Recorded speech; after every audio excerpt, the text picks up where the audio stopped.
Halo sahabat millennials, apa kabar? Semoga sehat selalu ya. Video kali ini dibuat untuk memenuhi tugas proyek telaah kurikulum.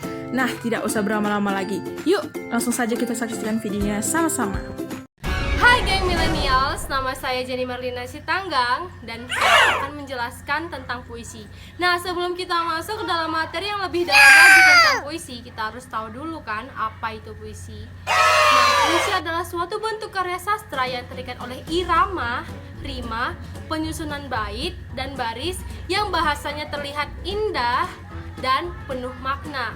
Nah, geng millennials, ternyata puisi ini terbagi atas dua loh. Ada puisi lama dan ada puisi modern. Nah, contoh dari puisi lama itu seperti pantun dan syair. Kita tahu di dalam pantun itu dia harus memiliki 4 baris dan 2 bait.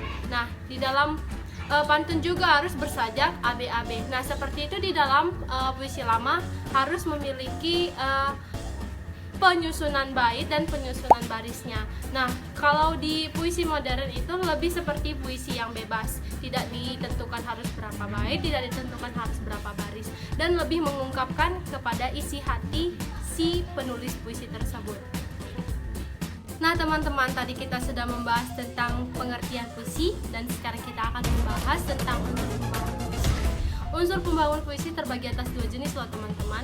Yang pertama ada unsur intrinsik, yaitu unsur yang ada di dalam karya sastra tersebut, dan yang kedua ada unsur ekstrinsik, yaitu unsur yang ada di dalam luar karya sastra tersebut. Nah, unsur intrinsik yang pertama ada tema. Nah, tema adalah pokok pikiran dasar untuk mengembangkan dan membuat puisi. Nah, kita harus tahu bahwasanya sebelum kita membuat puisi, kita harus tahu menentukan tema, baru kita bisa menulis puisi tersebut. Nah, yang kedua ada rasa, yaitu rasa adalah sikap penyair terhadap pokok permasalahan yang terdapat dalam puisinya. Nah, pengungkapan tema dan rasa erat kaitannya dengan latar belakang sosial dan psikologi penyair. Nah, yang ketiga ada nada. Nada itu adalah sikap penyair terhadap pembacanya. Nada juga berhubungan dengan tema dan rasa. Nah, yang keempat ada amanat atau tujuan atau maksud dari puisi tersebut. Nah, amanat atau tujuan atau maksud itu artinya pesan yang ingin disampaikan oleh pengarang kepada pembaca atau pendengar. Nah, yang kelima ada gaya bahasa, dan gaya bahasa itu adalah suatu rangkaian kata yang bersifat konnotatif, berlebihan atau terkesan merendahkan diri. Nah, seperti itu yang sering kita sebut gaya bahasa di dalam puisi. Nah, yang kemudian ada rima. Rima adalah suatu kesamaan nada atau bunyi, dan rima ini juga bisa kita jumpai tidak hanya di akhir tiap baris atau baris, tapi juga dapat kita temui di antara kata dan dalam baris. Dan yang ketujuh ada tipografi. Tipografi adalah bentuk penulisan puisi secara umum yang ditemukan puisi dalam bentuk baris, namun ada juga puisi yang disusun dalam bentuk fragmen-fragmen, bahkan dalam bentuk yang menyerupai apel, zigzag, ataupun model lainnya. Yang kedelapan ada imaji. Nah, penyair juga sering menciptakan pengimajian atau pencitraan dalam puisinya. Nah, pengimajian ini dapat berupa kata atau rangkaian kata-kata yang memperjelas apa yang ingin disampaikan oleh penyair karena menggugah rasa imajinasi pembaca melalui penginderaan. Dan yang terakhir ada kata konkret. Nah, di dalam kata konkret ini ada keinginan penyair untuk menggambarkan sesuatu secara lebih konkret atau nyata atau berwujud. Oleh karena itu dipilih kata-kata yang membuat segala hal terkesan dapat disentuh. Bagi penyair, hal itu dirasakan dengan jelas. Setelah tadi kita sudah membahas tentang unsur-unsur intrinsik dalam puisi, dan sekarang kita akan membahas tentang unsur-unsur ekstrinsik dalam puisi. Nah, yang pertama ada unsur biografi. Unsur biografi ini adalah latar belakang pengarang. Latar belakang ini cukup berpengaruh dalam pembuatan puisi. Misalkan puisi yang latar belakangnya berasal dari keluarga miskin, maka jika ia membuat puisi akan sangat menyentuh hati para pembacanya. Yang kedua ada unsur sosial. Nah, unsur sosial ini sangat erat kaitannya dengan kondisi masyarakat ketika puisi itu dibuat. Misalkan puisi itu dibuat ketika masa Orde Baru menjelang berakhirnya masa Orde Baru tersebut. Nah, pada saat itu kondisi masyarakat sedang sangat kacau dan keadaan pemerintahan pun sangat carut-marut, sehingga puisi yang dibuat pada saat itu adalah puisi yang mengandung sindiran-sindiran terhadap masyarakat. Nah, yang ketiga ada unsur nilai.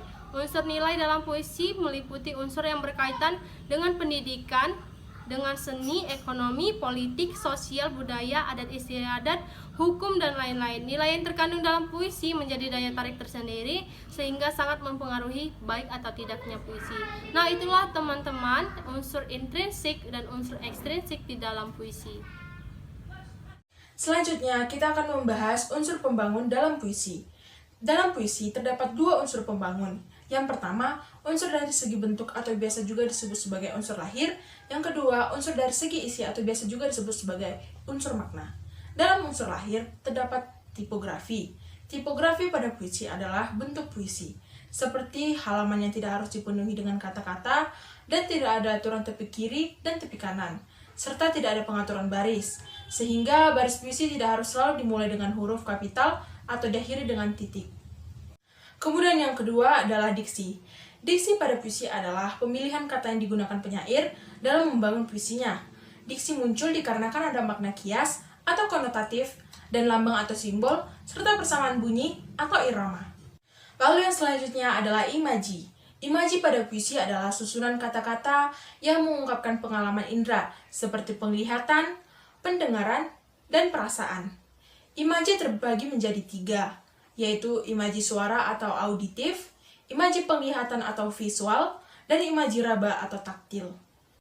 Selanjutnya ada kata konkret. Kata konkret pada puisi adalah kata yang dapat ditangkap dengan indera yang memungkinkan munculnya imaji. Kata-kata ini berhubungan dengan kiasan atau lambang. Kemudian ada gaya bahasa.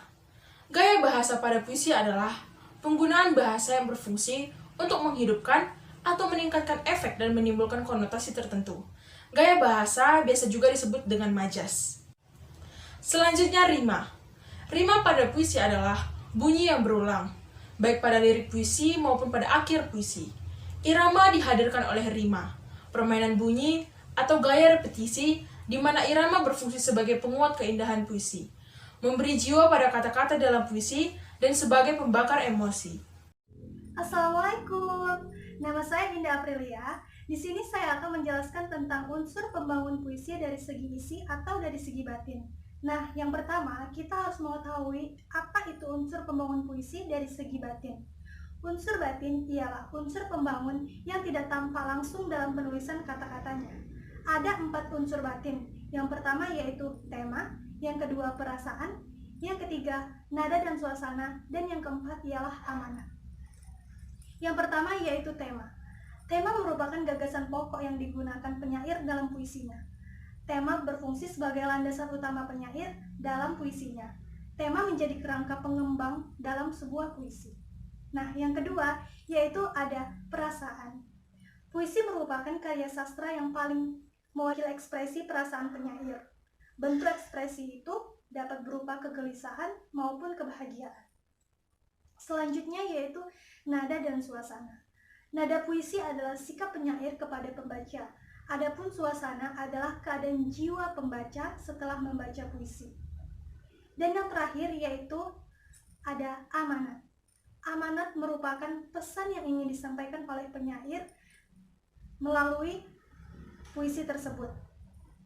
Nah, amanat ini dapat berupa kata-kata yang tersirat dalam puisi maupun yang termasuk dalam tema.